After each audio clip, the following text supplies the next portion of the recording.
أنا ما كنتش زي الأطفال التانيين. يعني أنا كنت أبص من الشباك البيت بتاعنا وأشوف الأطفال اللي في سني بيلعبوا في حاجة اسمها الأولى.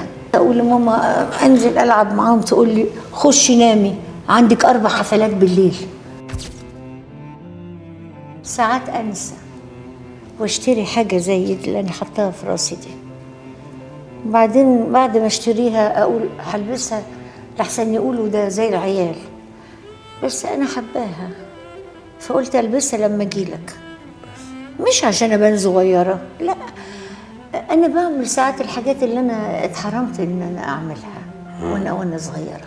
لبلبة الجميلة ست عندها 78 سنة، وكانت طالعة في لقاء مع أنس بوخشت وبتحكي عن طفولتها اللي اتسرقت منها، وحكت إزاي مامتها استغلت موهبتها علشان تكون مصدر دخل لعيلتها كلها، وإزاي طفلة عندها 7 سنين كانت محرومة حتى تلعب مع العيال الصغيرة، وده علشان بيكون عندها 4 حفلات ولازم تنام. طفلة لما شافت جزمة لابساها طفلة في سنها وهي بتشتغل ونفسها في واحدة زيها، اتقال لها انتي بتشتغلي علشان تصرفي على تعليم اخواتك، مش علشان تجيبي جزمة بترتر. فليه تجيب طفل للدنيا تشيله همك؟ كل أب وأم محتاجين يشوفوا حلقة لبلبة مع أنس بوخشت، لأن في الزمن اللي احنا فيه ده بيستغلوا الأطفال في ظهورهم على الكاميرا وعمل الفيديوهات. وخلينا أحكي لك دلوقتي نبذة عن لبلبة وعن اللي قالته.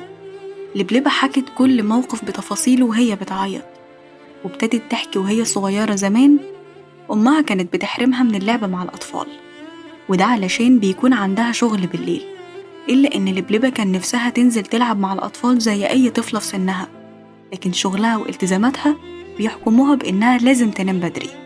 وقالت إنها ما عاشتش طفولتها صح وهي صغيرة، وبتحكي موقف إنها راحت تشتري فانوس، ومن كتر فرحتها بيه وهي ماشية نسيت تدي للراجل الفلوس، وفضلت تبص عليه وكانت قد إيه مبسوطة، لدرجة إن الراجل نده عليها وفكرها إنها ما دفعتش. وقالت إنها شايلة الفانوس ده في بيتها وحطاه قدام عينيها 24 ساعة، وده علشان كل ما بتشوفه بتفرح. وكانت جاية الحلقة كمان لابسة طوق على شعرها، وقالت لأنس بوخشت إنها اترددت جدا قبل ما تلبسه، وده علشان الناس ما يشوفوهاش ويقولوا إنها ست كبيرة وعايشة مرحلة طفولة متأخرة، لكن هي قالت إنها بتحب حاجات الأطفال جدا، وكمان بتحب الأطفال جدا جدا، لأنها اتحرمت من حياة الطفل الطبيعية من صغرها اللي المفروض كانت تعيشها. تخيل ست عندها 70 سنة بتحكي عن سنينها اللي فاتت بكل شجاعة وخصوصا طفولتها. ونصيحتي ليك في الآخر ما تخلفش عيل انت ناوي تقضي على طفولته.